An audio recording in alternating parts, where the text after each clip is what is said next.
welcome to Activity TV. In a moment, I'll be teaching you how to make a fantastic puppet. But before we get started, I'd like to talk about puppet making safety. Remember that it's important to always work under adult supervision. Sometimes we use objects that could be harmful, like scissors, so don't ever attempt to make these puppets alone. Let's get started.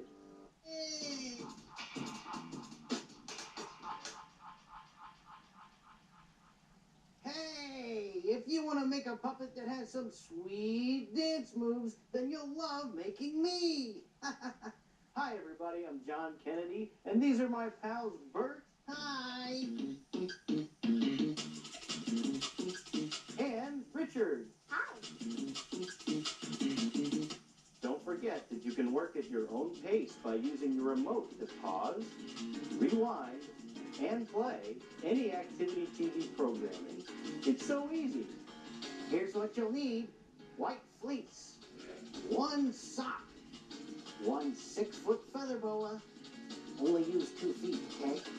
6 paper plates, 2 small, 2 medium, 2 large, 2 dowel rods, 36" by a 1/2 inch, and 36" by a 1/4 inch, some assorted pom-poms for facial features, buttons, 1 wooden bead, 1 necklace, 40 inches string, sheet foam, 2 candle cup holders with 1/2 inch holes, 2 candle cup holders with 1/4 inch holes, and 1 18-inch shoelace. Oh, you'll also need some black paint. And here are the tools that you'll need: scissors, paintbrush, glue, puppet patterns, measuring tape, 1 pen.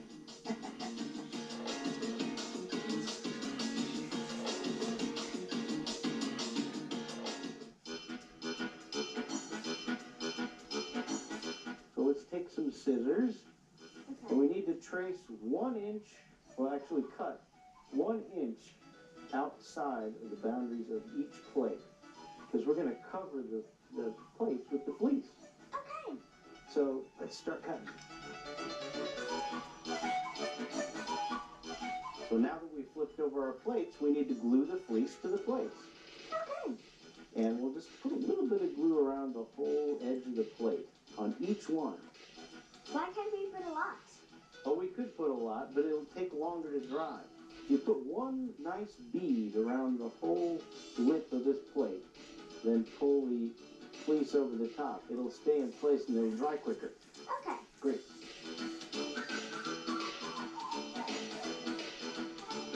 Well, now that we've got our fleece glued onto our plates, we're going to make some mittens. Oh, good. So now let's start by tracing out our pattern onto the blue sheet foam. We're going to trace 4 of these patterns out, and we're going to flip them twice. Can we do this at the corner? Yeah, that would be good to put it on the corner, because then you've already got a straight line from your sheet foam, and you don't have to cut that straight edge. Hey, Richard, do you dance? I can try. You can try? Oh, try this. Can you go, oh, oh, oh. We're going to raise the roof. Can you raise the roof? Good job. Okay, start gluing. We're going to glue, but don't glue on the bottom edge. We need to make that a pocket inside. So then we could put the rod in? Yes, so we put the rod in and the feather boa in right next to the thumb.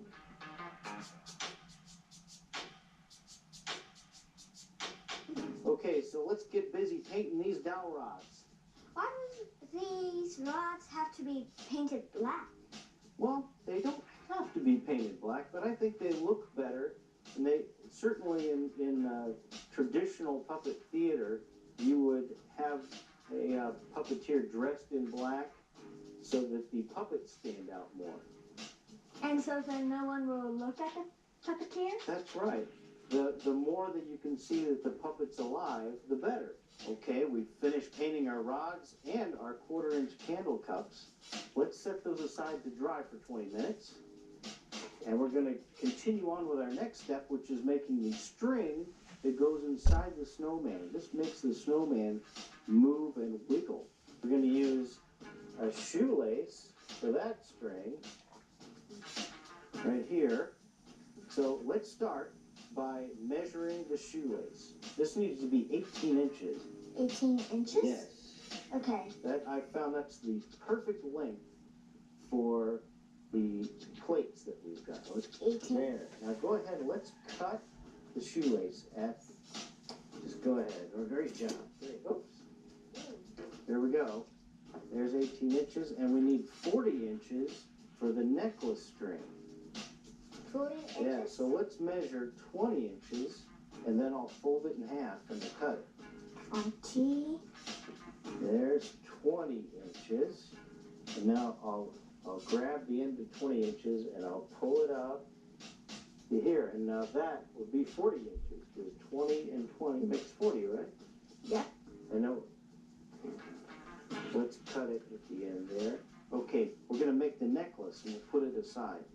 Okay, so we've got it we got to figure out the halfway point, which we've already done. We're going to tie one candle cup to the inside of that center point, just like this. You may want to ask your adult helper to help you tie these knots. They need to be tight. And now, you want to tie the top of it so it's one long necklace, like this.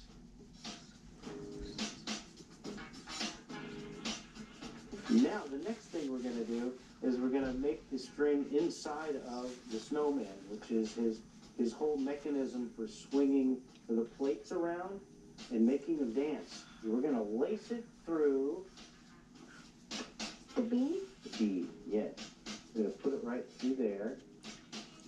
And this also could be your adult helper friend tying this together, because you need to make a tight knot there. And then we're going to use our second half-inch candle cup, and we're going to tie this here. The small plate is going to be the head, so we're going to want to put this in the back of the head. So we're going to need to cut a hole that this will fit into about 1 inch from the top of the back of the head plate. I'll hold this in place, and we'll put a little trace mark around the candle cup. And we're going to cut just inside of the circle that we marked, okay, with our scissors. But see what we did? We cut a hole all the way through, and now the candle cup can go right through it. We're going to put the whole side in through the plate, and you should have to force it just a little bit so it fits just perfect. And then through the other side, you can see that's where our rod's going to fit in. We're going to put the big plates at the bottom with the bead just at the lip of the big plate. And we're going to put the other big plate on top of that. So then it's all connected? Yeah, it's all connected. We're going to glue that in place, and then see how that all layers on top of each other? So that's the front of the face, that's the chest, and that's the belly. So let's glue half here, and all of this. And we're only going to need 1 foot on each side. So we're going to measure and cut the feather boa 12 inches in 2 segments. Remember how we glued the body only halfway? These arms are going to fit right in at that halfway point, like that. So let's place them there, slide them all the way up to that halfway point, and you can see he's got 2 arms. What does he need on the end? Some mittens. We've got those already, and they're dry. Yep. We want to place the thumbs up. So go ahead and stick those right in the pocket. Remember how we didn't glue the end? Why does the thumbs need to be up? Oh, that's a good question. Let me show you one. They're dry now. They need to slide into the thumbs and then come down for you to perform them. Oh. That. Let's see, we've got them in place. Oopsie. Yeah, it's going to come out unless we put some glue on it, right? Yep.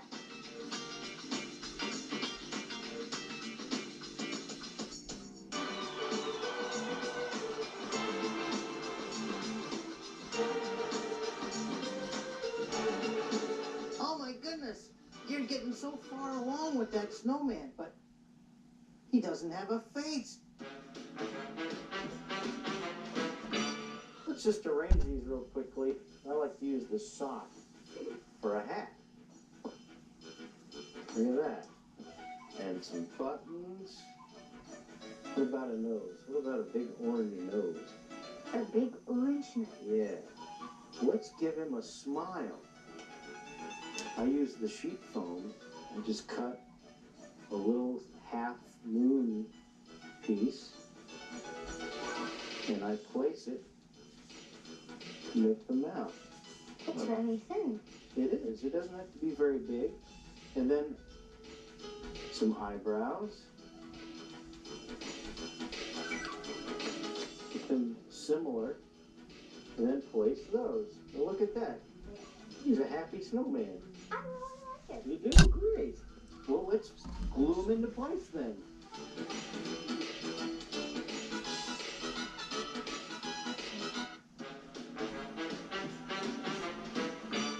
We finished the face and it looks great. Now the last thing to do is put the back rod on. So let's get your necklace on. There. You got it? Yep. Okay, I'll get the back rod. Let's hold up our snowman. Let me place the rod right in the back of that candle cup. But it looks pretty sturdy. Now let's put this end in your candle cup there. Take your ring and your pinky finger there. Now hold the rod with your thumb, middle, and index finger like that. Great. Now let's show them how to dance. Hold on, hold on, hold on. I'm the snow dancer here. I'm the expert. I'm gonna show you. Hey, what's your name? Sunny. Sunny. Sunny the Snowman. What a great name. Hey, let me show you the first thing about dancing, okay? Can you tilt your whole body to one side? And then wiggle your arms? Good job. Now go to the other side. Yeah. Sonny, you and I are going to be best friends. I hope you enjoyed making your dancing snowman. If you want to print out step-by-step instructions for today's puppet, visit www.activitytv.tv. I'm John Kennedy, and thanks for watching.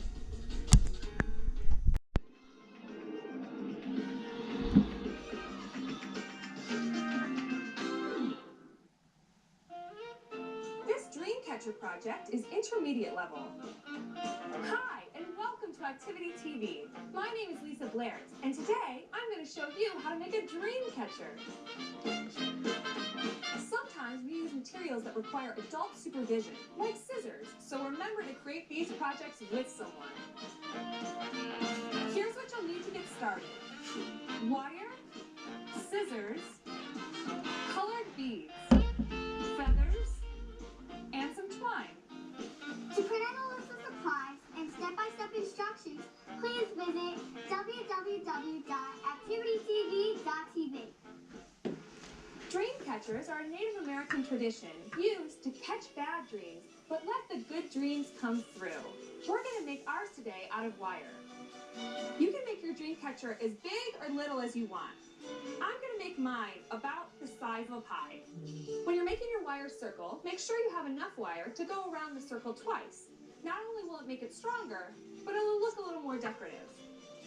Take your wire cutters, make sure your adult supervisor is around, and snip.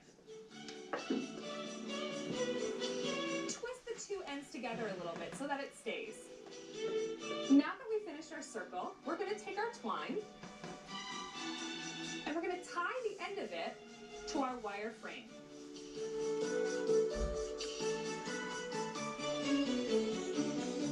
Now that you've tied tie your twine to your wire frame, you want to measure out maybe 4 feet of twine. That looks about right. Take your scissors and snip. Now take your free ends and wrap it around your fingers just like this. We're going to make a tight bundle. By making this little bundle of string, it'll make it easier to weave our web. Okay, we're ready to weave. Take your twine and wrap it about 3 inches from where you tied the original knot. Pull it through and put it through the hole you just created. Your knot should look like this. Now do the same thing about 3 inches from your next knot. Take your twine, wrap it around, and bring it through the hole you created.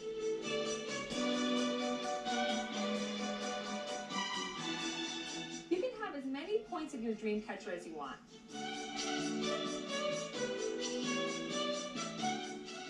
There we go. And then you can put one more knot right where your original knot was. Just like this.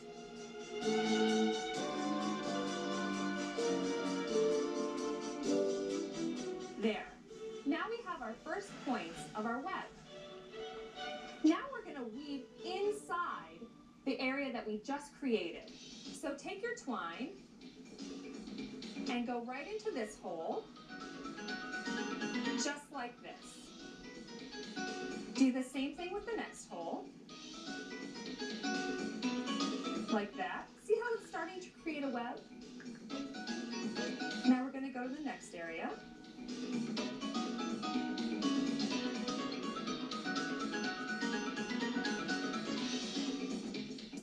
Just like this. And one more for our second round of web weaving. See how it kind of looks like a star? The web is starting to form. And now we can add a little glitz to it. I have these red beads, and I'm going to thread one on and pull it all the way through. And just go like this. See, we have one bead on there. I think I'm going to add another.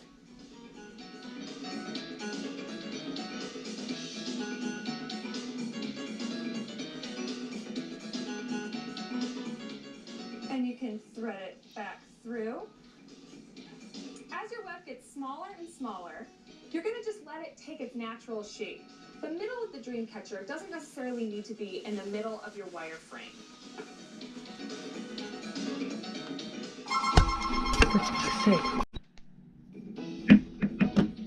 I'm going to put one more bead on.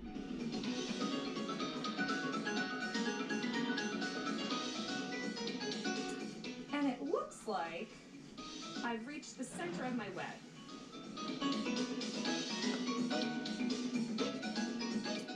Now this is where the good dreams can flow through and the bad dreams get caught by the beads and all the twine. I'm going to tie off the twine in the middle of my web.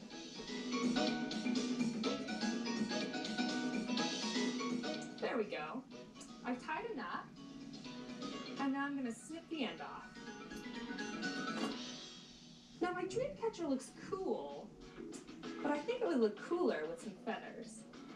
So I'm going to take the twine that I have left over, and I'm going to cut it into 2 pieces.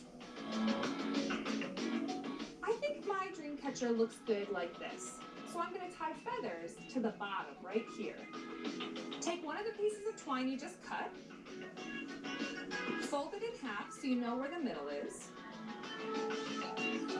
slip the loop under, take the free ends and put them through the loop. Pull it tight, just like this. You can do the same thing with the other piece of twine.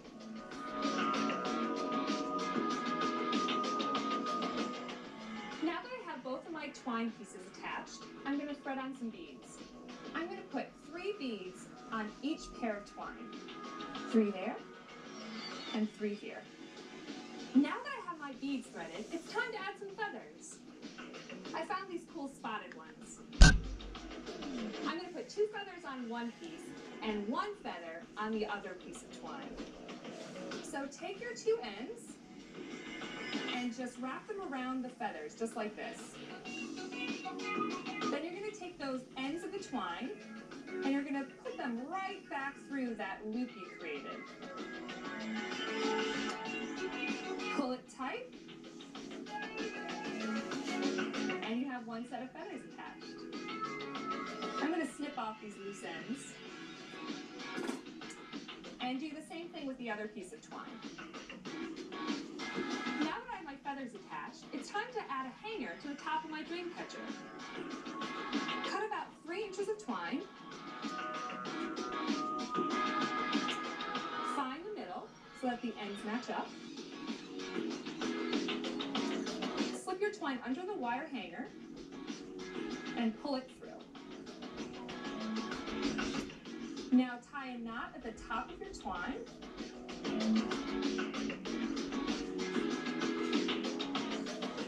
And there you go, guys. Hang it over your bed and get ready for sweet dreams. My name is Lisa Blair. Thanks for joining me. I'll see you next time.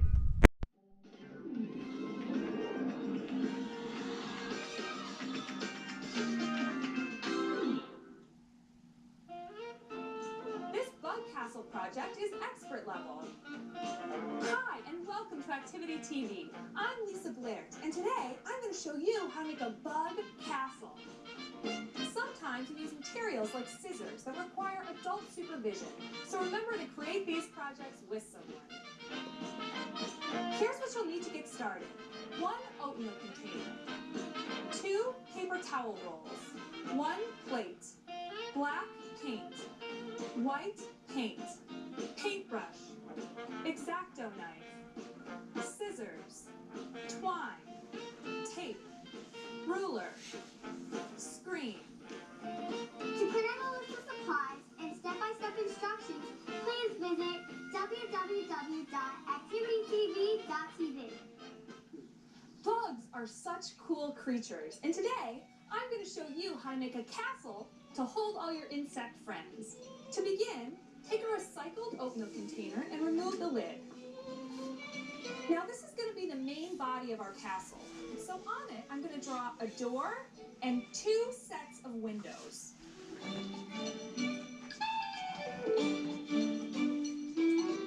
This is the main shape of the door, and then right above it, I'm going to draw 1 window and another window.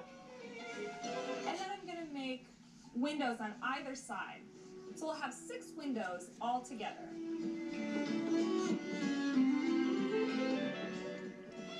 All right.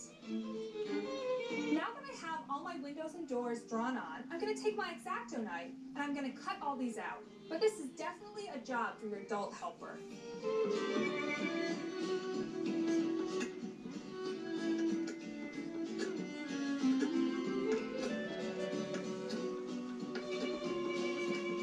All right, now that I've cut out the outline of the door, I'm going to score along the bottom, but be careful not to cut it all the way off. I'm just going to take the knife and cut it just like that. When we're all done, we'll poke the door open, just like this, and it'll become a drawbridge, just like that. Okay, now I'm going to continue cutting out the rest of my windows.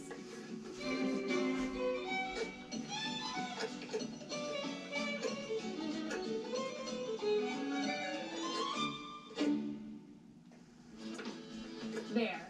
Now that I have my windows and door cut out, I'm going to move on to the paper towel holders. These are going to be the turrets of our castle. So to make them look more like turrets of a castle, I'm going to cut little pieces out of the top. I'm going to make a few cuts right along the top of each of these paper towel rolls. And then I'm going to trade off cutting them out. So I'm going to cut one like this, and then I'm going to skip one piece, and then I'm going to cut this piece, and I'm going to skip this one. I'm going to cut that, and I'll just make this one a little bit bigger. There we go. See how that kind of looks like the top of a castle? I'm going to repeat with the next one. I'm going to make the same small cuts. I'm going to make 6 more cuts on the top and alternate cutting the chunks out.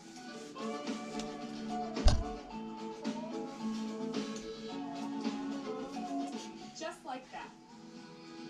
Now that I have my two towers and the body of my castle, I'm just going to remove a back panel because you want to be able to see your bugs really well. And sometimes these windows can be a little small. So I'm going to take my X-Acto knife one more time and I'm going to cut a large panel right along the back.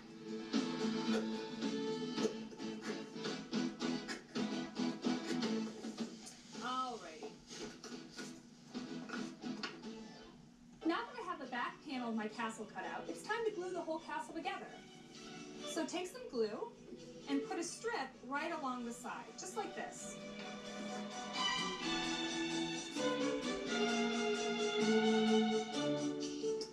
And do the same thing to the other side. I'm going to let this dry for about a half hour. Now that my castle is dry, it's time to paint it gray. So I have some black and white paint here, and I'm just going to mix it together. I'm going to pretend my castle is made out of gray brick, but you can make your castle whatever color you want.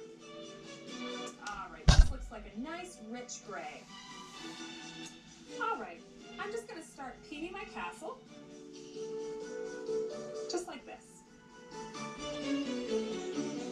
Make sure you get the inside of your drawbridge as well as the inside of the castle, because there are so many holes you'll be able to see all the surfaces.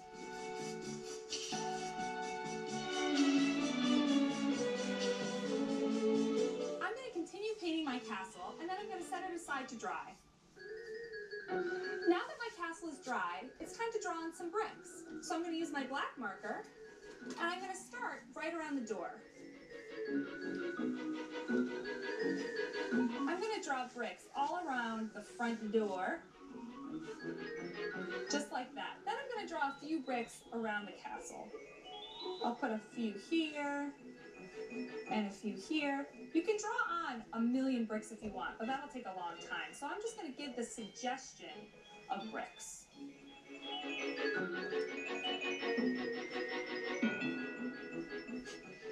Alright, that looks like enough bricks. Now that I'm done decorating my castle, I'm going to cut a screen to put on the inside. The screen is going to keep your bugs in the castle. I have some screen here. I'm going to cut a piece of screen that's 16 by 8.5 inches. This screen is already 16 inches long, so I'm just going to measure where 8 inches are.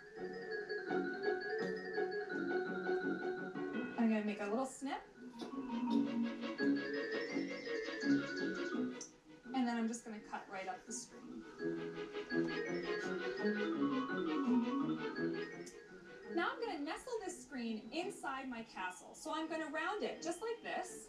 And I'm going to place it right inside the castle, just like this. To make sure it stays, I'm going to put a small piece of tape on the inside.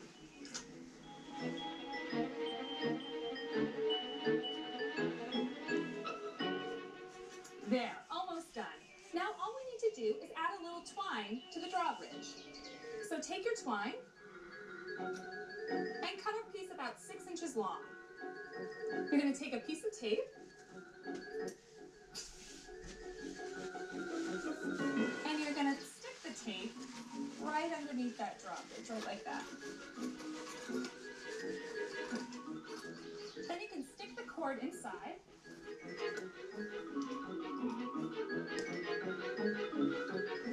And take those two pieces down as well.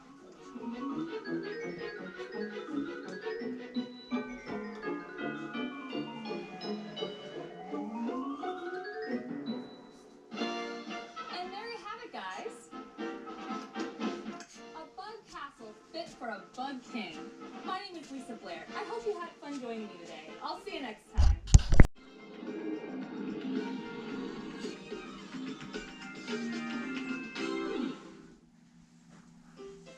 This recipe is expert level. This year, why don't you kick off Valentine's Day with some homemade cookies that even Cupid would crave? Hi, I'm Carrie Shankweiler, and in a moment, I'm going to show you how to make Valentine Lollipop cookies. Sometimes we cook on a stovetop or use tools that can be harmful like a knife. So make sure you have an adult around to cook with you. Here are the ingredients you'll need to get started.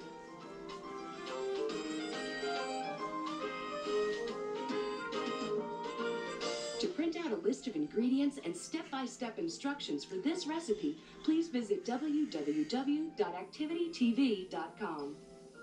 Whether you need some treats for a school party or just feel like giving out cool homemade Valentines to your friends, these heart-shaped lollipop cookies are perfect for any Valentine's Day occasion. Okay, let's get started. We need to melt some chocolate. I have about ½ cup of chocolate here. I'm going to melt over a very low heat. Let's pour these in. Okay, we're going to melt this chocolate over a low heat. Chocolate burns really easily. All right, so we're going to give this a stir. You can see how quickly they start to melt. Now, chocolate chips will hold their shape unless you move them around in the pan over the heat. All right, let's give it a stir. You can see that it's starting to melt.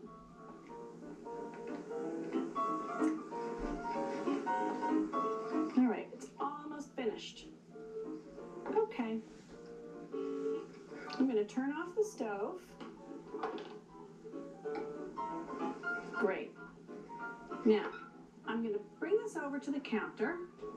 I want to put the melted chocolate in a bowl and let it cool for a little bit while I start to make the batter.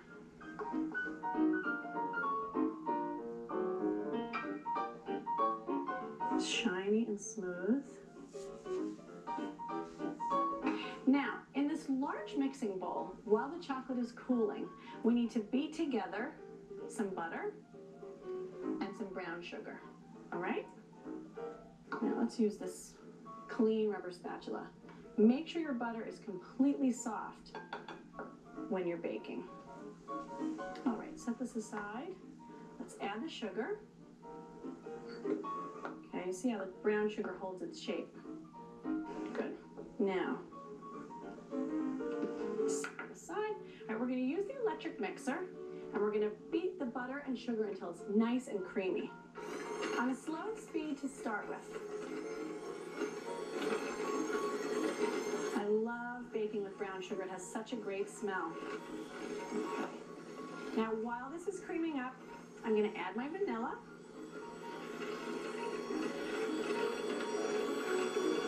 Okay. Good. Okay, let's add our egg. Now, anytime that you are cracking an egg into a recipe, you should crack it right into a glass bowl or the bowl that you were using, because if you crack it right into your batter, you have a chance of getting shells in there. All right, so here we go. Nice tap on the counter, nails and knuckles touching. Open it like you're opening a door, low and slow to the bowl. All right, now we're going to add the egg, beat it in. It'll be nice and smooth. All right. See how creamy that looks? That's just what we need. Okay, when this is all creamed together with the egg, I'm going to turn off my mixer and add the cooled chocolate. I'm just going to pour that in. Doesn't that look good? We could eat it just like that, but we need it for our recipe. All right, so let's mix this chocolate, this melted and cooled chocolate, into our mixture. Watch what happens. It gets all swirly and pretty. And as soon as you see that this really is a chocolate mixture, you're ready to add your dry ingredients. That looks good. Now, on your slowest speed, we're going to start to add the flour, a little bit at a time. Get a little started. All right, a little more. Now this makes a really thick dough. Anytime you're making cookies where you need a cookie cutter, you'll need a really thick dough. That's why there's so much flour in this recipe. The flour is going to help to keep the dough together and keep its shape when you cut it out with a heart-shaped cookie cutter. All right, I'm going to add the rest of the flour, and at the same time, I'm going to add this unsweetened cocoa powder. So we're going to pour in this cocoa powder, and then we'll have these really chocolatey cookies. Here we go, on a nice low speed. Doesn't that look beautiful? I'm gonna add some salt. Whenever you add salt to something you're baking, it brings out the sweetness of the flavors. We want to see one nice smooth ball of dough at the end of this. See how that's coming together and you can almost no longer see the flour? All right, I think that looks good. Can't see any more flour. Okay, I think my dough looks like it's just the right consistency. Look what happens if you pinch a bit of the dough. Look, it should hold its shape. If it holds its shape like that, you know it's ready to be rolled out. Okay, now that the cookie dough is ready and I've cleaned up a bit, it's time to roll this dough out. So here's what I'm going to do. I'm going to divide the dough into 2 balls. Watch. I'm gathering it together with my hands. This is perfect dough. It's holding together really nicely. I'm just going to break it in half. Doesn't have to be perfect. I'm going to have 2 little balls of dough here.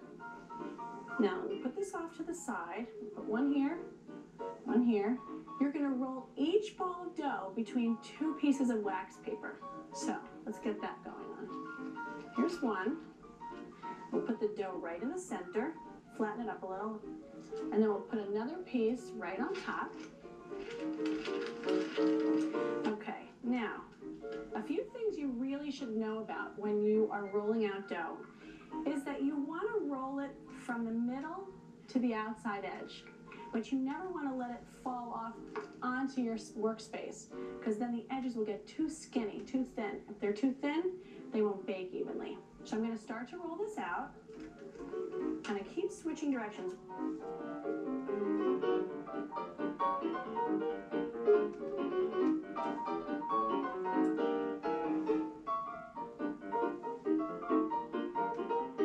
Now you want to roll it till it's about 1/8 of an inch thick. All right, let me roll this one more time. So I'm going to set this down on a cookie sheet, slide it on. Ready? Perfect. Set it out of the way, and let's do the other ball of dough, just like the first one. Okay, our dough is nicely rolled out. It's time to chill it.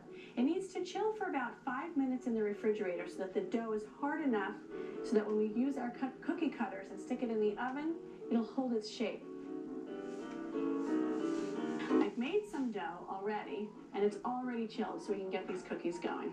Now that my cookie dough is nicely chilled, we need to get these popsicle sticks ready because we're turning these into lollipops, remember. So let me set this aside.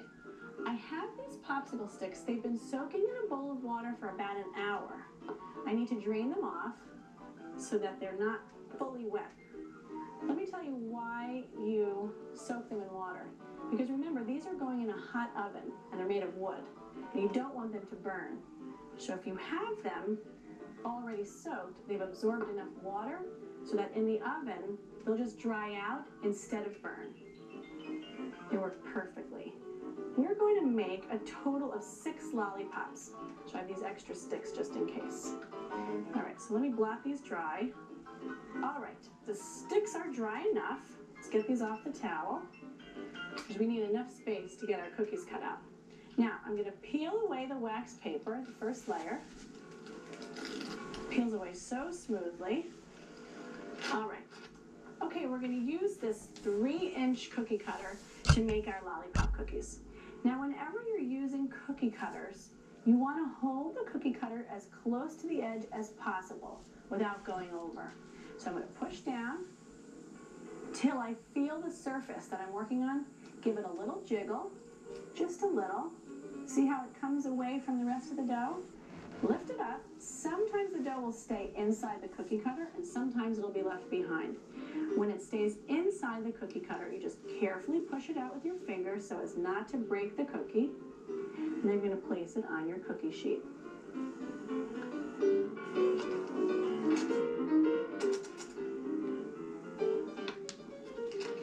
Sometimes when the dough is getting too soft, it breaks a little more easily. If that happens, just put your dough back in the refrigerator for a few minutes. Okay, now, you see I have 6 hearts on my cookie sheet, and now it's time to put the popsicle sticks on. So you take your drained and dry popsicle sticks. You're going to place a popsicle stick so that the top of the stick is near the top of the heart, leaving about 2 inches at the bottom of the heart. Press it down gently and repeat this for all of these cookies. Okay, now that the sticks are on the first layer, I'm going to make the tops for all the lollipops. All right, let's put this aside. Cut out a heart. Lift it up. Now place it right on top of the other heart. And you're just going to, with your fingertip, press gently around the edges, especially where the popsicle stick is, so that you seal the edges closed. Do you see how that works? Now I'm going to finish covering all the rest of these lollipops, and then they're ready for the oven. So now that my cookies are all ready to go, they all have their lids, they've been sealed up tight, it's time to bake them for about 12 minutes. You want to bake them till they're just firm to the touch.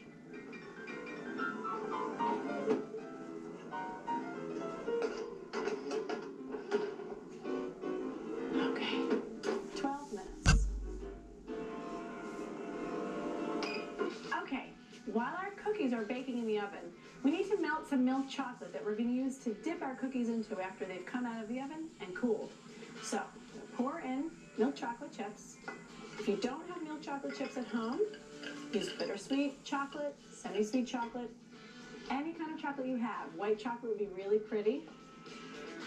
Okay, let's bring these over to the stove, and we're going to whisk them over a very low heat.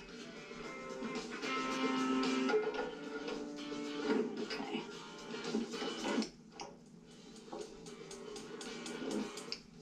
All right, I'm turning it all the way down to low, and then I'm going to make it just a bit lower than low. We don't want this chocolate to burn. Before I start stirring, I'm going to let the heat come up around the pan a little bit so that the chocolate melts a little faster. All right, I can see that they're starting to get soft, so I'm going to stir it around. Turn this way. Okay, see how the bottom is starting to melt? Let it sit a little bit longer. All right, this is getting really smooth. I'm going to turn off the heat and let the heat from the already melted chocolate melt the rest. All right, let me keep stirring this as I walk back over to the counter. All right. Okay, that looks beautiful. Perfect. Nice and smooth. All right. Now, there's a little bit left.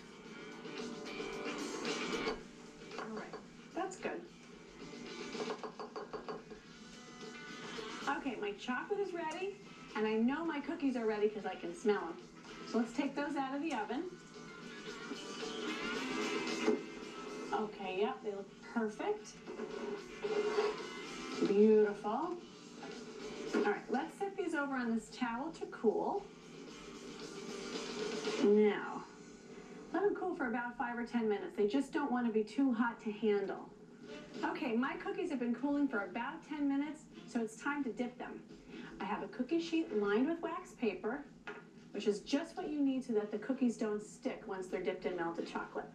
So let's take a cookie, hold it by the handle. Oh, these are perfect. You're going to dip in one side, handle them pretty gently, dip in the other side, coat the entire lollipop with melted chocolate. That looks beautiful.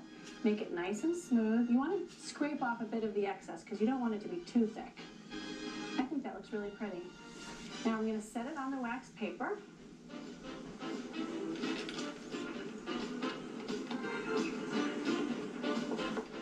Let's do a few more. Once all of your cookies are dipped in the melted chocolate, take your whole cookie sheet that's lined with wax paper and put it in your refrigerator for about 20 minutes until the chocolate is solid. It'll be a really nice, shiny, smooth texture on the outside of the lollipop. Doesn't that look great? Thanks for cooking with me. Hope you have a happy Valentine's Day. I'm Carrie Shankweiler. See you next time.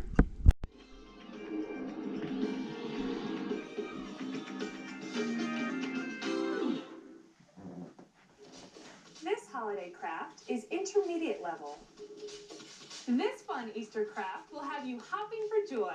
Hi, I'm Lisa Blair, and in a moment I'm going to show you how to make homemade bunny boppers. Sometimes we use materials that require supervision, like scissors, so have fun creating this project with an adult helper. Here's what you'll need to get started for this project.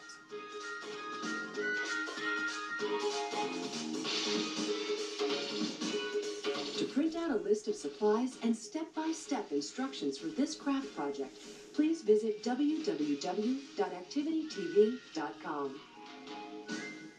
Get ready to dress up your head with these cool boppers. Now let's get started. To begin, take a thick piece of white foam and cut it in half. If you don't have white foam, you can always use cardboard. These foam pieces are going to be the ears of the bunny boppers, so cut each piece into the shape of a bunny ear.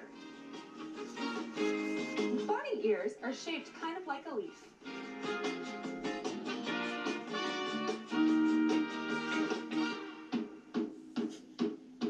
Once you have your ears cut out, it's time to cover them with fake fuzzy fur. I'm going to take this white piece of fur and lay it out on the table. Now take one ear and glue it to the fake fur.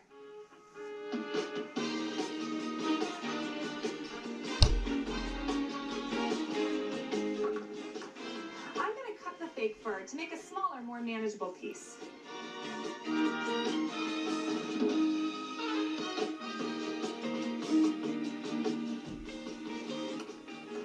Now apply more glue to the top and fold the sheet over.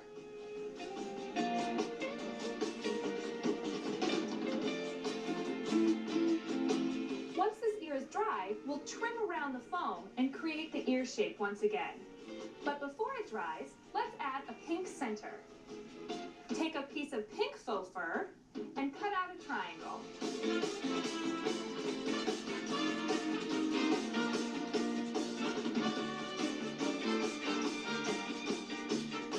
If you don't have faux fur, you can always use construction paper or even glitter.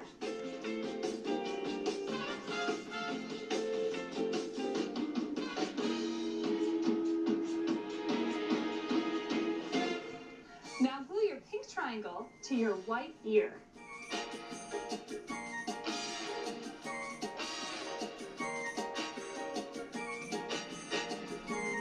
I'm going to set this aside to dry and work on my other ear. Once your ears are dry, trim around the edges.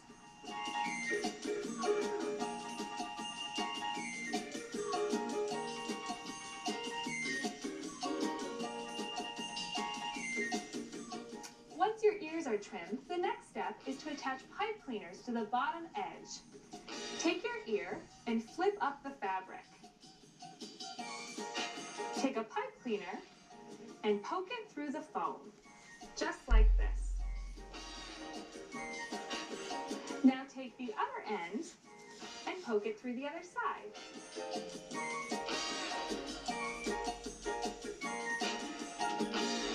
Now take a second pipe cleaner and thread it through the same holes going the opposite direction.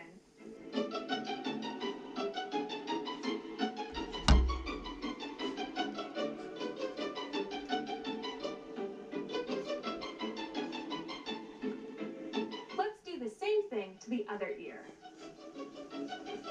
Now let's attach our ears to our headbands. Take your headband and wrap these pipe cleaners around the band.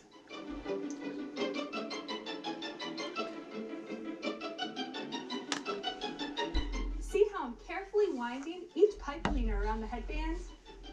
These pipe cleaners are going to keep your ears on nice and tight.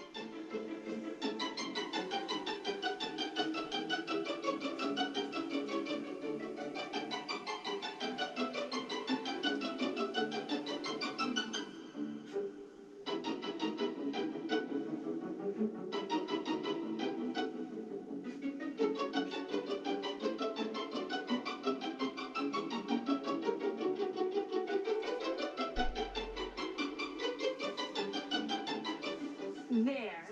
Now I'm ready to hop into Easter. Thanks for joining me today. I'm Lisa Have an awesome Easter, and I'll see you next time.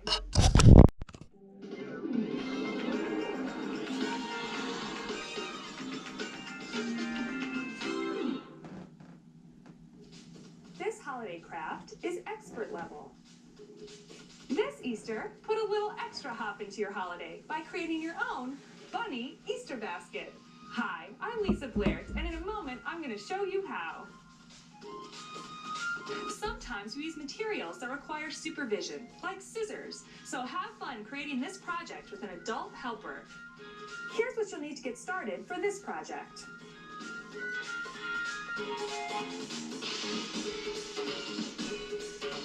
To print out a list of supplies and step-by-step instructions for this craft project, please visit www.activitytv.com. All of your Easter loot will fit perfectly into this awesome basket, so let's get started. To begin, take your gray felt and cut it in half. Now, draw the shape of a bunny head on the gray felt.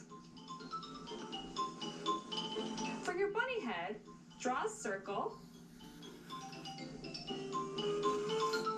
and then 2 ears.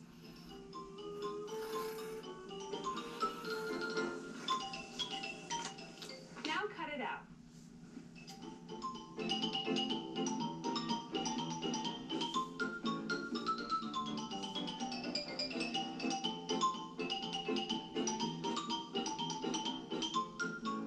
Next, take your other half of felt and cut out a circle.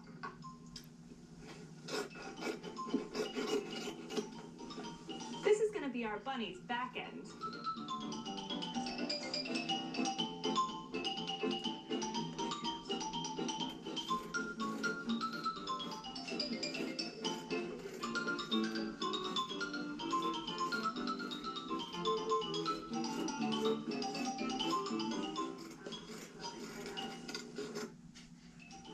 With the remaining felt, cut out 2 small paws.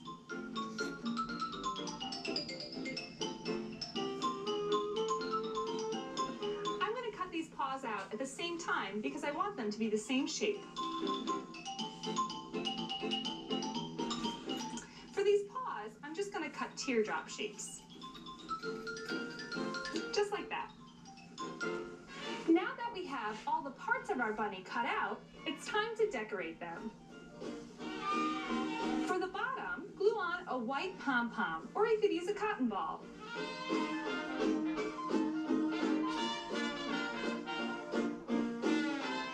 For the face, glue on 2 googly eyes.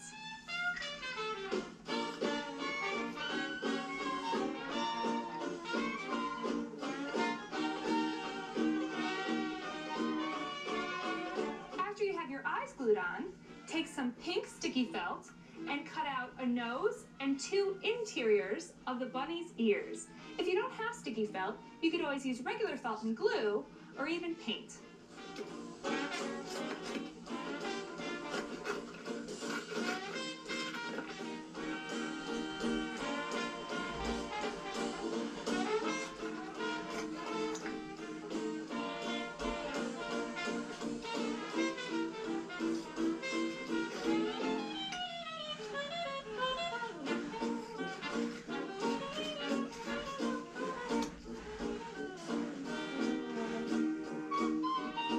Remove the paper backing and stick them to the ears.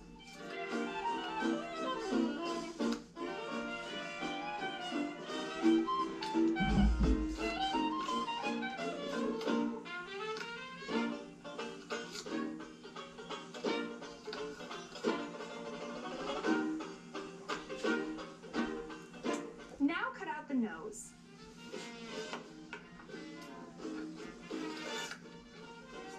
For the nose, I'm going to cut another teardrop shape.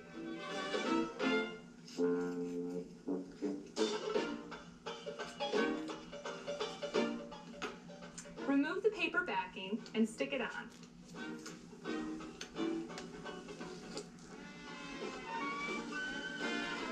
Now take a piece of white foam and cut out some teeth.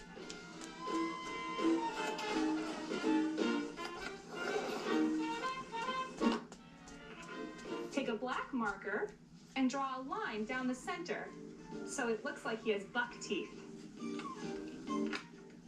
Now glue these right underneath the nose.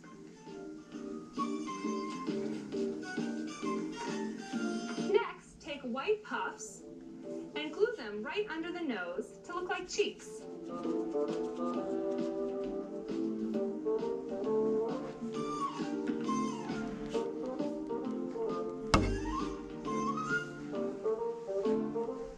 For the paws, take a black marker and draw little toes.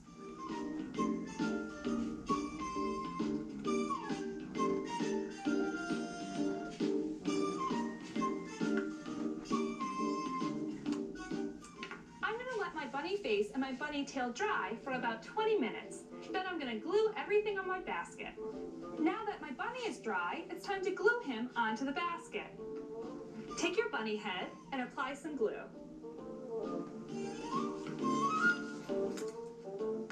Then you can just stick him right on the basket.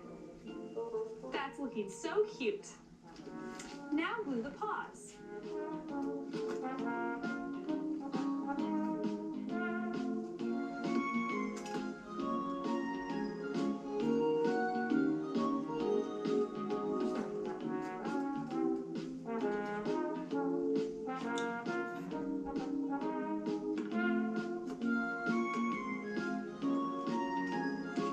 Once your paws are glued on, it's time to glue the back on.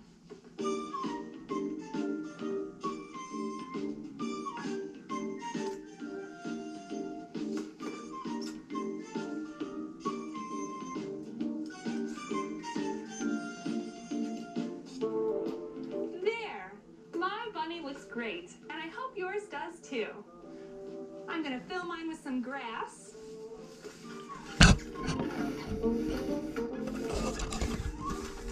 And go hunt for some Easter eggs.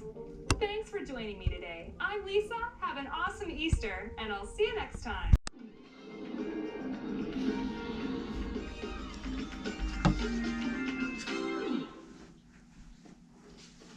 This holiday craft is beginner level. This egg-citing Easter craft will have you clucking for joy. Hi, I'm Lisa Blair, and in a moment I'm going to show you how to dye Easter eggs.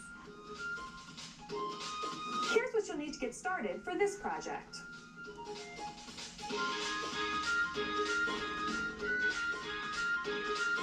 To print out a list of supplies and step-by-step instructions for this craft project, please visit www.activitytv.com.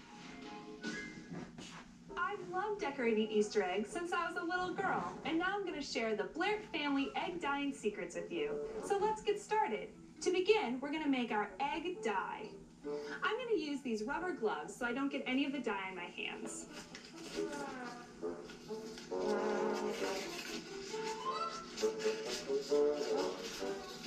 I'm going to make 4 different colors of dye. I'm going to make a green, a red, a yellow, and a blue.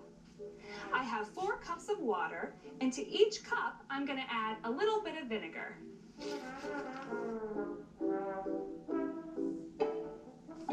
This vinegar is going to help the dye stick to the eggs.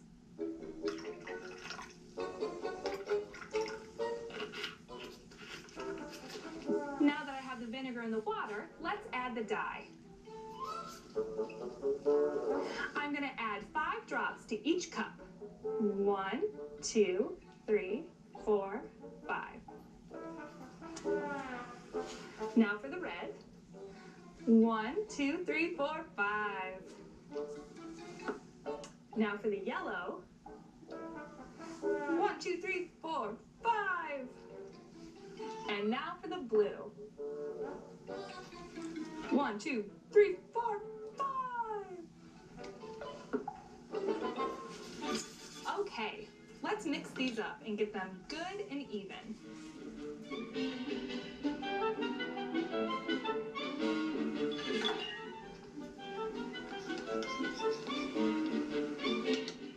Now, if you want, you could just dye the eggs right into these colors, but I want to add a little more decoration. To do that, I'm going to use some crayons. I'm going to take a red crayon and a hard hard-boiled egg and draw hearts on it. Because crayons are wax-based, the dye is not going to stick where I draw with the crayon. I'm drawing hearts, but you can draw whatever shapes you like.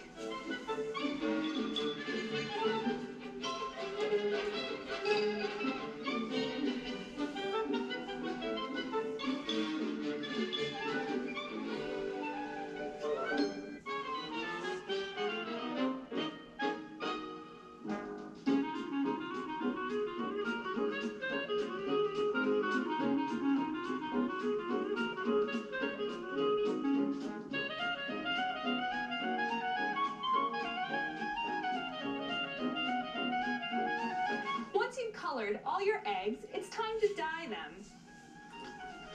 Take your egg and place it in the dye.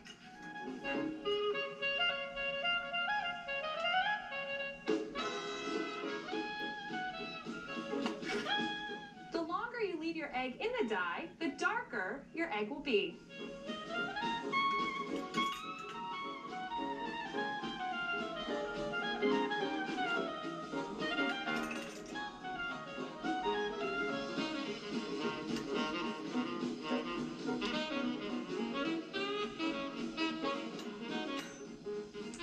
While those are soaking in the dye, I'm going to take a couple of these eggs and half dye them different colors. I'm going to take this flower one and dye 1/2 blue.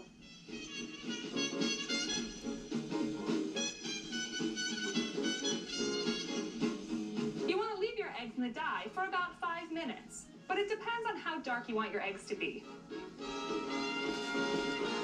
Now I'm going to turn this egg over and I'm going to dye the rest of it in the yellow.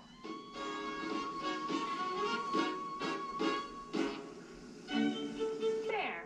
See how my egg is two-toned? Now let's check on those eggs that I have sitting in the dye.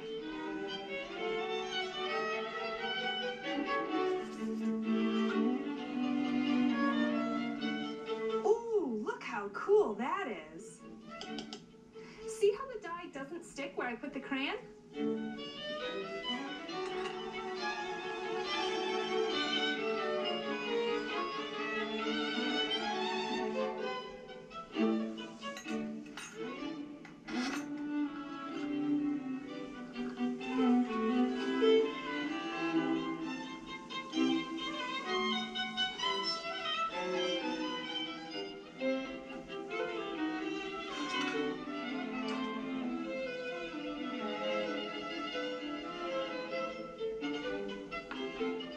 And that's all there is to dyeing eggs. I hope you had a great time joining me today. I'm Lisa. Have an awesome Easter, and I'll see you next time.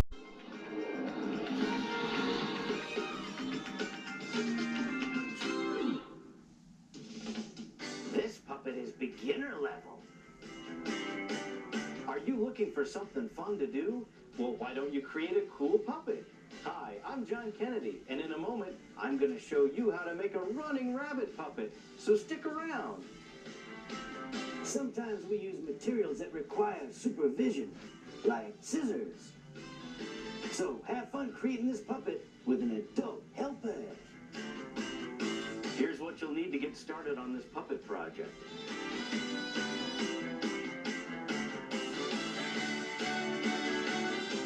To print out a list of supplies and step-by-step instructions, please visit www.activitytv.com. I really enjoy making animal puppet characters because you can give them any kind of wacky personality that you can think of. And the running rabbit is no exception. Before you get started on this puppet, you'll need to stop by our website to print out the running rabbit puppet pattern. The first step is to trace the pattern onto short shag fur. Make sure the fur is running the right direction. So place your pattern on the fur and then check that the fur is flowing downward. Then take a marker and trace the pattern on the fur. Make sure you trace the ears and the slit.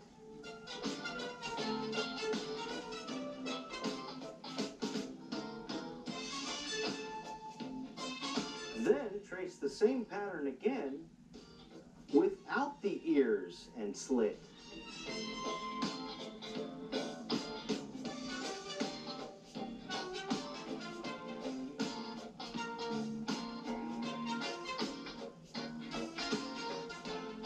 The pattern with the ears and slit will be the back of the puppet. The slit will be used where you put your fingers to operate the legs, because this is going to be a finger puppet. And the pattern without the ears and slit is going to be the front of the puppet. While you're tracing your pattern, also trace 2 ears out of felt. This is going to be the inside of the ears.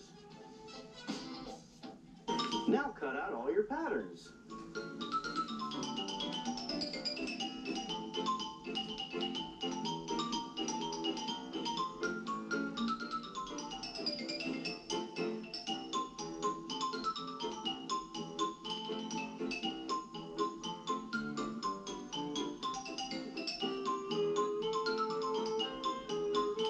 See, this will be the back of the rabbit, and your fingers are going to go inside of the slit to operate the legs.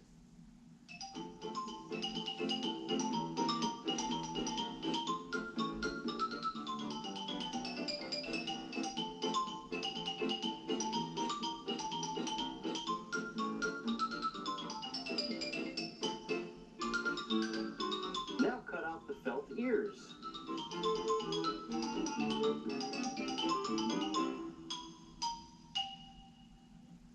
Just cut straight off the bottom so the ears will butt up against the top of the head.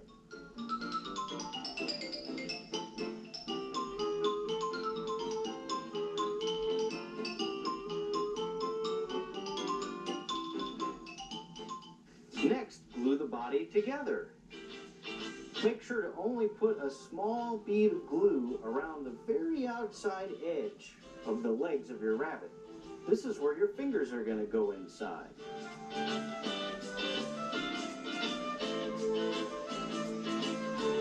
Then match up the legs with the top part of the body.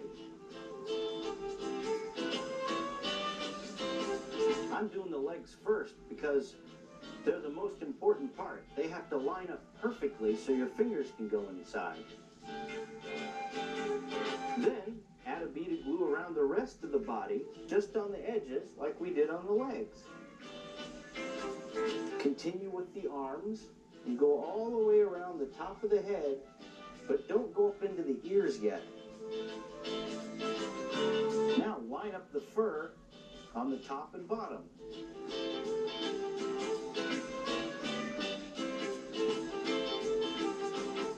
Also put glue on the back of the felt and put that on top of the ears.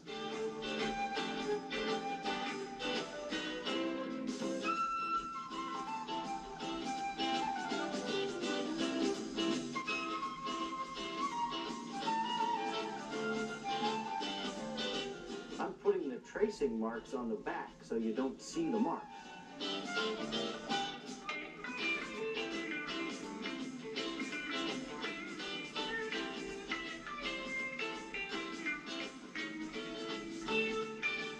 Great. Now let that dry for about 30 minutes. Wow, my bunny's really taking shape. Next, we're going to want to stuff the bunny so it looks more three-dimensional. Remember the slit in the back of the rabbit? We're going to put our stuffing through that slit and up into the head and chest of the rabbit. Take a little bit at a time and push it through the slot and into the head. Then take some more and push it into the chest. You don't need to stuff the legs because that's where your fingers are going to go. Like that. Now turn your bunny over and let's put on some toes and fingers. Let's use some pom-poms to create the toes. Put 3 on each foot. Just put a bead of glue right on the seam in the very bottom of the foot and put the pom-poms in place. Then do that on the other foot.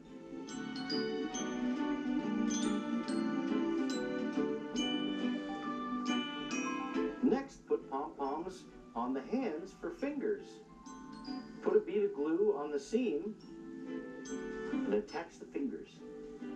Put 3 on each hand and 1 for a thumb.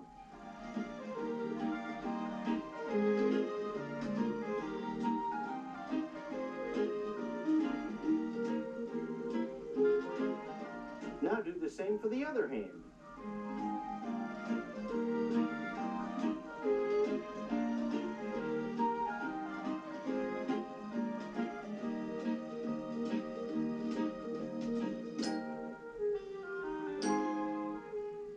Now it's time to glue on facial features. First, you'll want to shave off a little bit of the hair so the pom-poms will glue onto the back of the fur. But don't cut the fabric, just the fur on top. Take your scissors and trim the fur away right in the center of the face.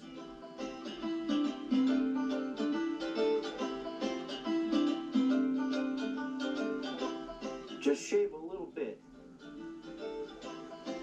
Then take some larger pom-poms and shape the mouth. I'm putting them in kind of a triangle formation. Now glue the pom-poms down.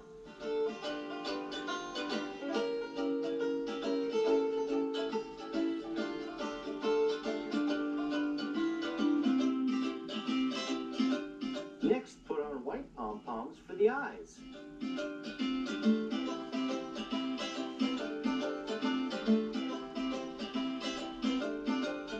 Now take 2 small black pom-poms and make the pupils. I'm going to make his eyes really crazy. I'm going to put 1 down there and 1 up here. That'll be really silly. Then put a pink pom-pom on for the nose. Put that just above the mouth. The last thing we need to attach is the tail. Turn your bunny over and glue the tail just above the finger slot.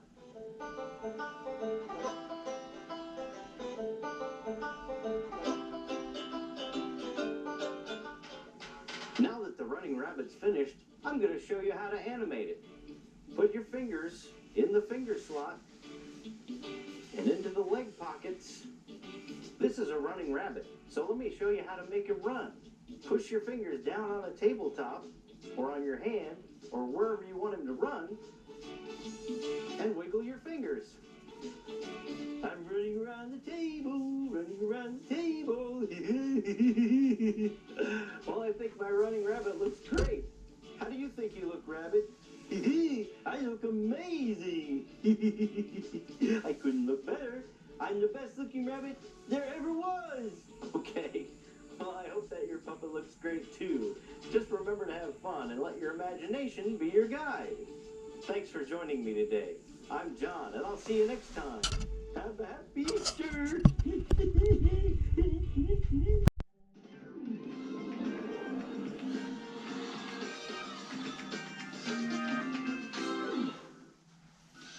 This holiday craft is expert level.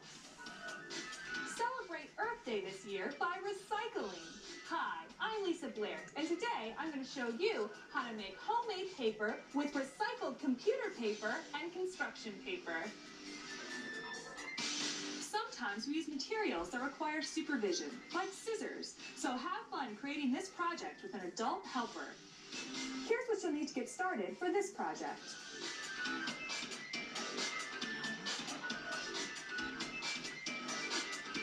To print out a list of supplies and step-by-step instructions for this craft project, please visit www.activitytv.com. With this activity, you can show your support for protecting trees while having fun making homemade paper. So let's get started. I'm going to take this shredded paper and add it to a blender half filled with water. By adding the shredded paper and blending it up, we're going to make a paper pulp. You should always have an adult helper around when using a blender. I'm going to cover my shredded paper with more water. And top it off. blending part. Put the lid on tight and pulse until you've made a great pulp.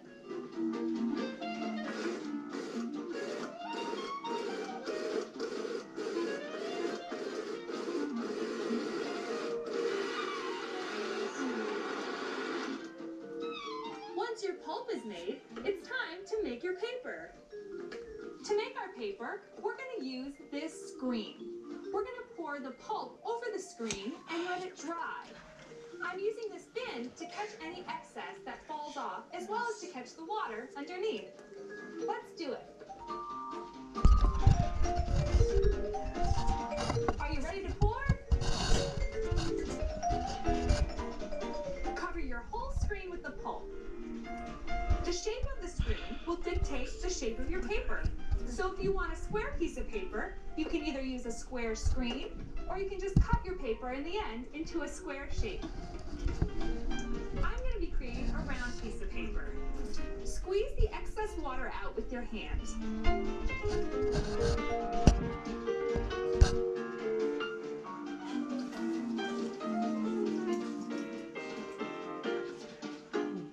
You can also use a sponge.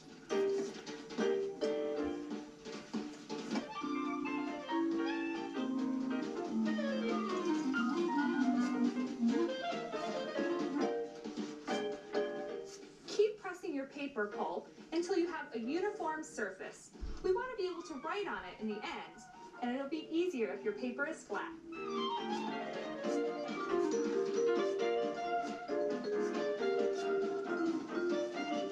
Once you have a uniform surface, we can move on to the decoration. I'm going to decorate my recycled paper with a purple star. And to do that, I'm going to use shredded up purple construction paper and a star cookie cutter. Put your shredded paper into the blender and add enough water to cover the paper.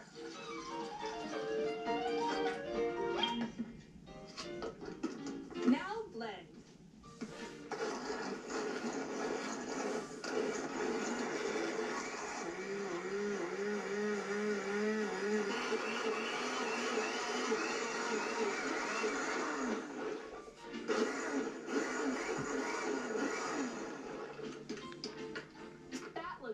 Blended. Now that I have my construction paper pulp ready, I'm going to put my cookie cutter stencil onto my paper, just like this. I'm going to press down so I can get a good border, and then I'm going to carefully pour this mixture into the stencil.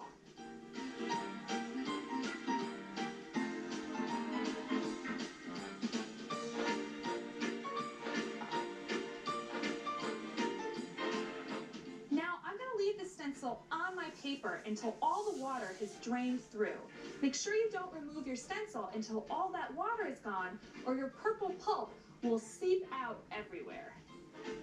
When all the water has drained from your star, carefully remove the stencil, and you can sponge out more water just like you did for the original white layer.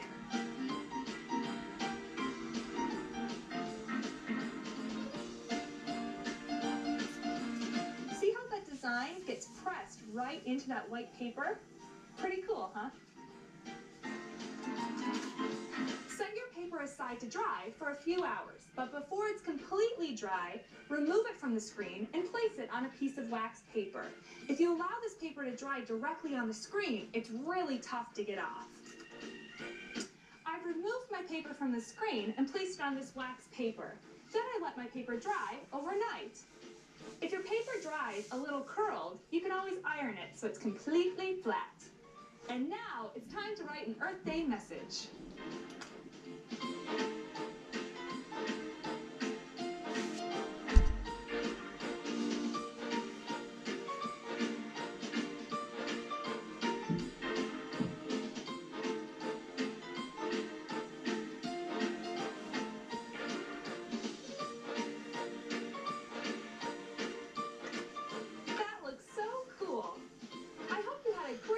Joining me today. I'm Lisa, and I'll see you next time.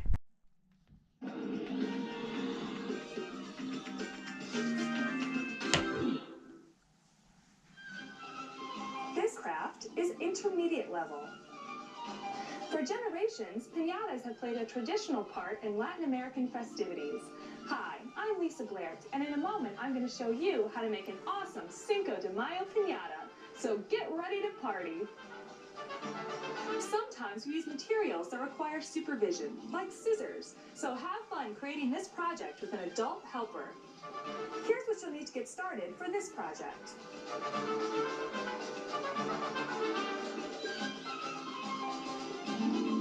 To print out a list of supplies and step-by-step instructions for this craft project, please visit www.activitytv.com. Cinco de Mayo, which means the 5th of May, celebrates the courage shown by the people of Mexico during La Batalla de Puebla, which took place on May 5th, 1862. And today, I'm going to show you how to create a Cinco de Mayo party favorite. So let's get started. We're going to make this piñata out of paper mache. We're going to use newspaper, equal parts of glue and water, and a balloon. To begin, take a strip of newspaper and dip it in the glue mixture. You can use your fingers to take off any excess glue. Then spread it on your balloon. Just like this. I'm going to cover my entire balloon with several layers of newspaper.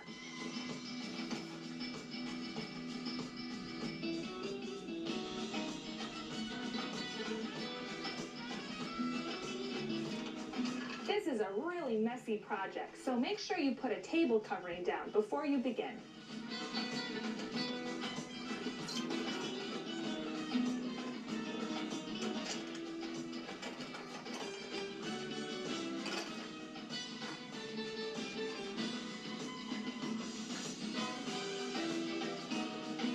You want to smooth out each piece as you put it onto your balloon.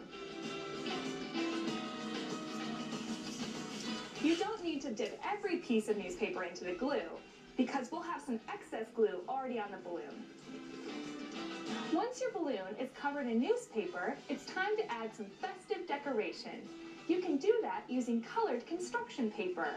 I'm going to use the colors of the Mexican flag, which are red, white, and green. Start with the red construction paper. Stick it in your glue mixture and put it on the end of your balloon. By covering your balloon with colored construction paper, you won't have to paint it at the end.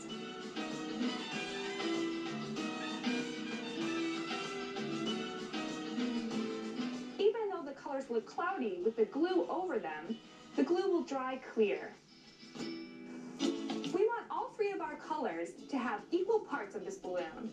So once you have a third of your balloon covered with red construction paper, it's time to move on to the green.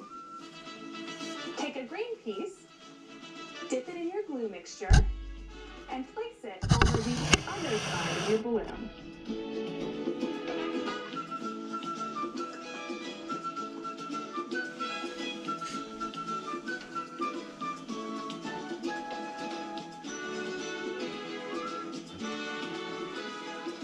Once you have all of your green strips done, it's time to move on to the white middle. Take your white strips and cover the entire middle of your balloon with white paper.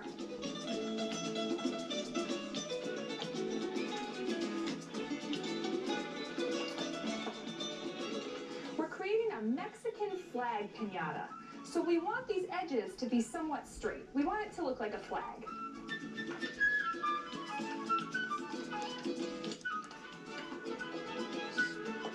You can make your piñata into whatever shape you want. A traditional Mexican piñata shape is actually the shape of a horse. Other shapes include stars and big colorful circles. Once you have all your colored strips on your piñata, set it aside to dry overnight. Once your piñata is completely dry, it's time to decorate it. We're going to do that using colorful crepe paper and some green tape. To begin, take your tape and cut a long piece of it.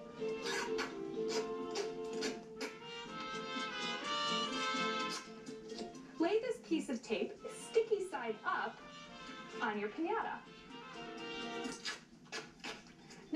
2 smaller pieces and tape down that tape.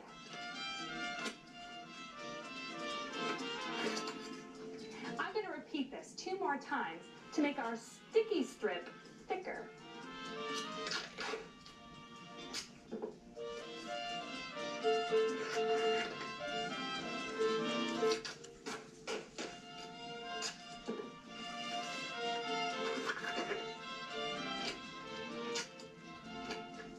Tape these 2 down. Now that we have this sticky area, it's time to stick on the crepe paper. I'm using red, white, and green because that will match the colors of the piñata, but you could use whatever colors you want.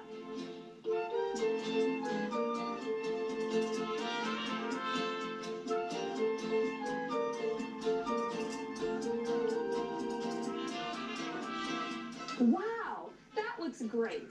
Now that we have our streamers attached, it's time to turn this piñata into a Mexican flag piñata. To do that, I'm going to use this picture that I printed out from my computer. It's the icon of the Mexican flag, which is an eagle holding onto a snake. Let's cut it out.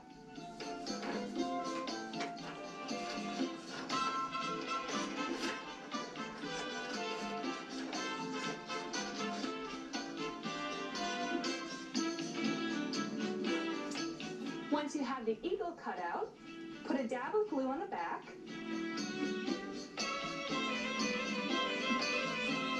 And attach them to the white part of your piñata. There. Now that our eagle is on, it's time to create the hanger. For that, use an X-Acto knife very carefully. This is a great job for your adult helper. We're going to make 2 holes right in the top. When you do this, you might hear the balloon pop.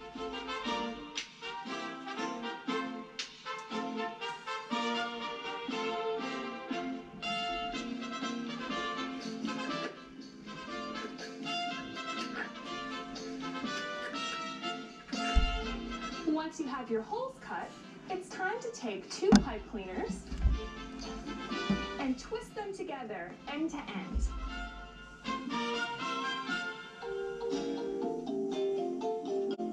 We're going to take this long pipe cleaner and thread it through both holes. This will create the hanger for our piñata.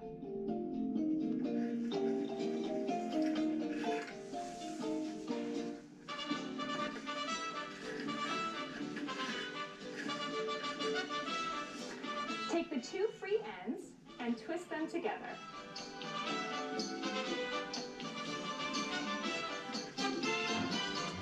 Now that our piñata is complete, it's time to cut a hole in the back and fill it with candy, the best part. I'm going to flip my piñata over to the back and carefully cut a hole right in the back.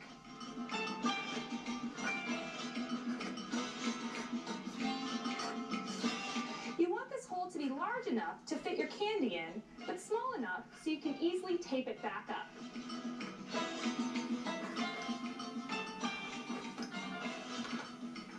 Bend the flap back and insert your candy.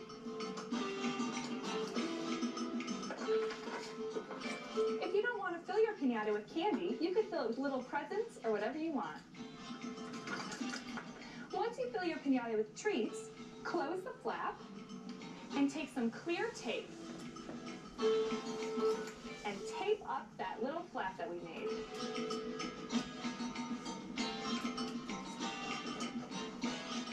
Now you can take your piñata to a fiesta and have a great party.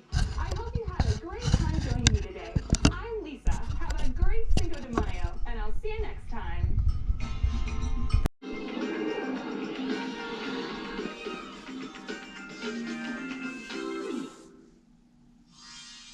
Hi, I'm Emily, and I love origami. My friend has a pet rabbit named Pickles, so I decided to make this for her. It's called the Inflatable Bunny. Can you guess why? I don't know. Well, I'll show you after we're done.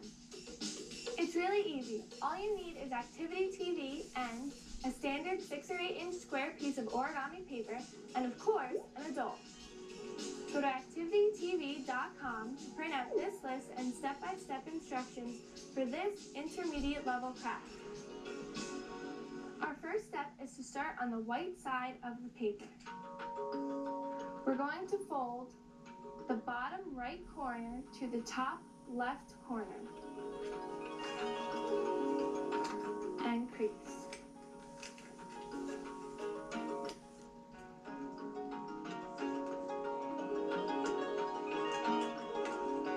Once you've done that, you're going to open it up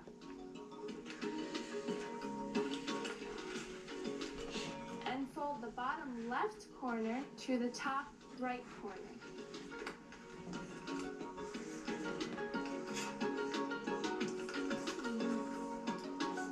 And make sure you crease at least 3 times so that your edges are crisp. Once you've done that, you're going to open it up and turn the paper over so you see the color. Now you're going to fold the bottom edge to the top edge and crease.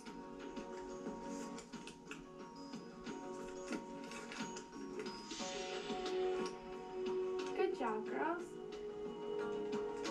Then you're going to open it up again and fold it in half the other way. So bring the left edge to the right edge.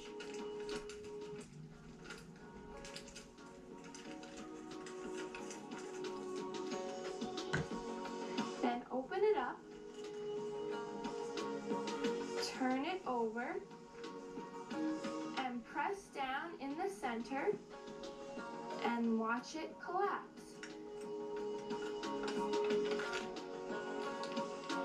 The next step, we're going to bring just the first flaps up to the center point.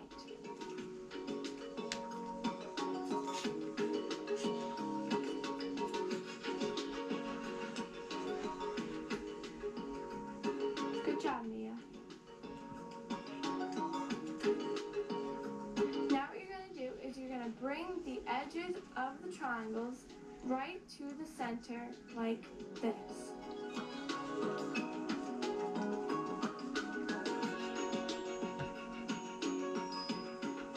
And do that to both sides.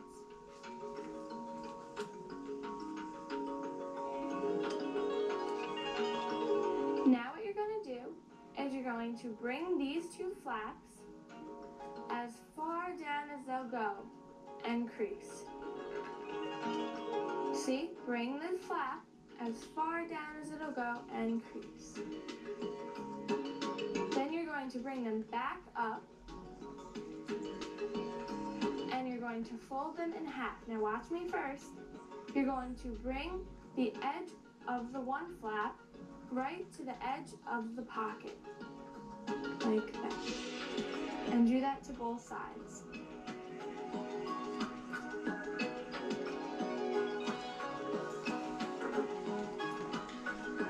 This is the fun part. Your little flaps on your sides, the triangles, are pockets. You're going to open the pocket up and push this triangle inside the pocket. And you can't see it anymore. And you're going to do that to both sides. You're going to keep this flap folded and push it inside the pocket. This is a tricky step, so if you need to, you can always rewind and try again. The next step, we're going to turn it over and we're going to fold the edges of the triangle to the center like so.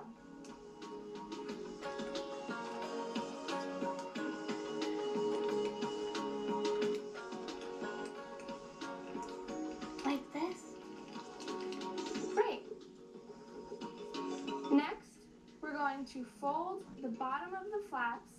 We're going to fold them out like this. Good job, and do that to both sides.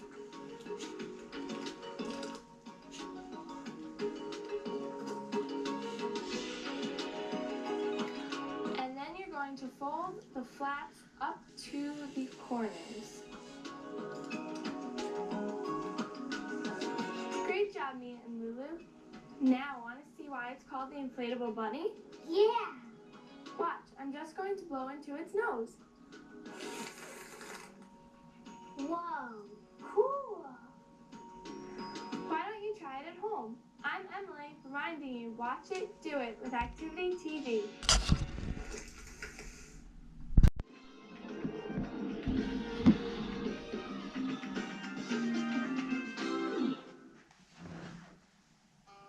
This craft is beginner level.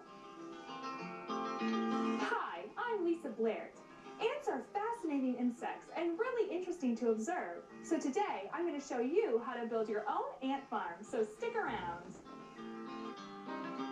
Sometimes we use materials that require supervision, like scissors, so have fun creating this project with an adult helper.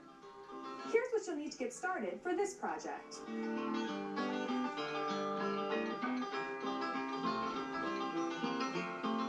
To print out a list of supplies and step-by-step instructions for this craft project, please visit www.activitytv.com. Ants are easy to keep, and if given a bit of time, they will excavate tunnels in dirt that you can see through a clear container. Cool, right? Now let's get started. To begin, we're going to make a topper for our ant farm. I have these cool pre-cut felt letters that are sticky on the back. I'm going to spell out the word ants on this blue foam. If you don't have these letters, you could always just paint them on.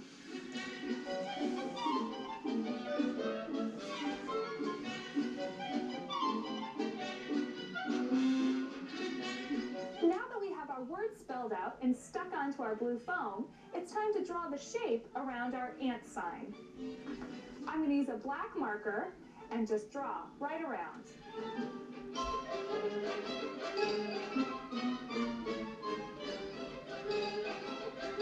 Now let's cut it out. This is the shape of an ant. We're going to create a sign to go on top of our ant farm. And what's more appropriate for an ant farm than an ant-shaped sign?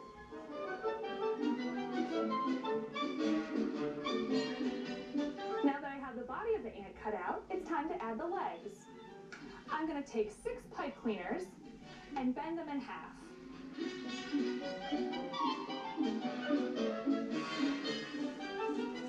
Now I'm going to poke each one of these pipe cleaners through the bottom of the ant, just like legs.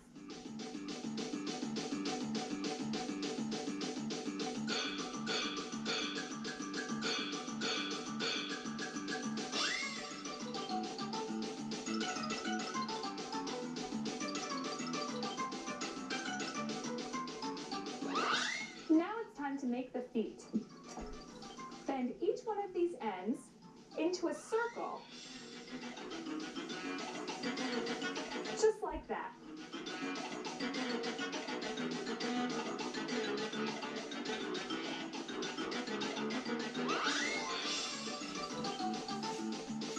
Once your feet are all made, curve the legs out.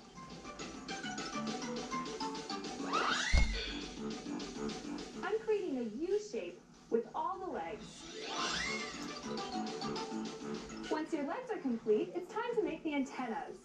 Take a silver pipe cleaner and poke it through the top of your ant's head. Pull it halfway and bend both sides up. Now make the ends into spirals.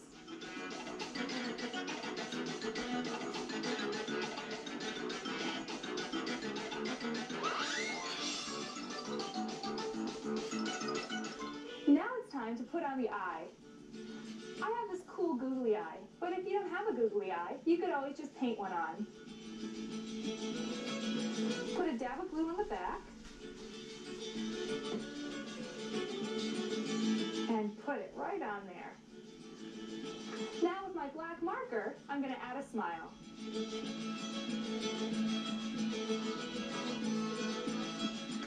I'm going to set my ant aside to dry while I make the rest of my ant farm. To make your ant farm, you're going to need 2 plastic see-through bowls. One should be small enough to fit all the way inside and still cover the bowl with a lid. Make sure your lid fits tightly on your container. You don't want your ants to get away. To begin making making your ant farm, we need to poke a few holes in the top of our ant farm to make sure the ants can breathe. But make sure these holes are super tiny. You don't want your ants to get away.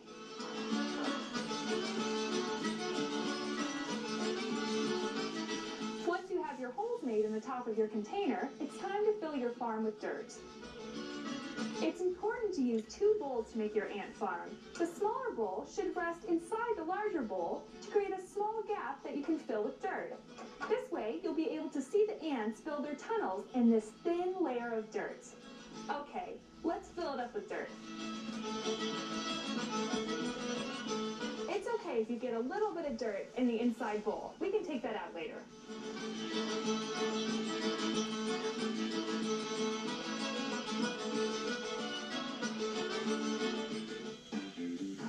Once your ant farm is filled with dirt, it's time to fill it with ants. You can do one of 2 things. You can order your ants online, or you can go outside and find an ant colony. Carefully collect them in a cup and add them to your ant farm. You should also try to find the queen ant and bring her home as well. Also, don't keep the ants for more than 2 or 3 days, and always release them back into the habitat where you caught them from. Once you have your ants inside your ant farm, you want to keep them alive by giving them water and sugar. Dip a small cotton ball into a solution of sugar water and place it right in the middle. The ants can climb over the side, get their food, and climb back to their tunnels. Make sure to put your lid on tight so those ants don't get away. Now that my ants have found their new home and they've been fed, it's time to decorate the outside of the farm. Let's take the ant that we made and tape his legs to the top.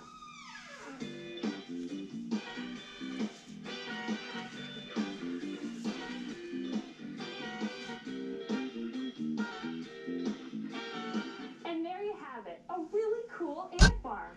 I hope you had a great time joining me today. I'm Lisa, and I'll see you next time.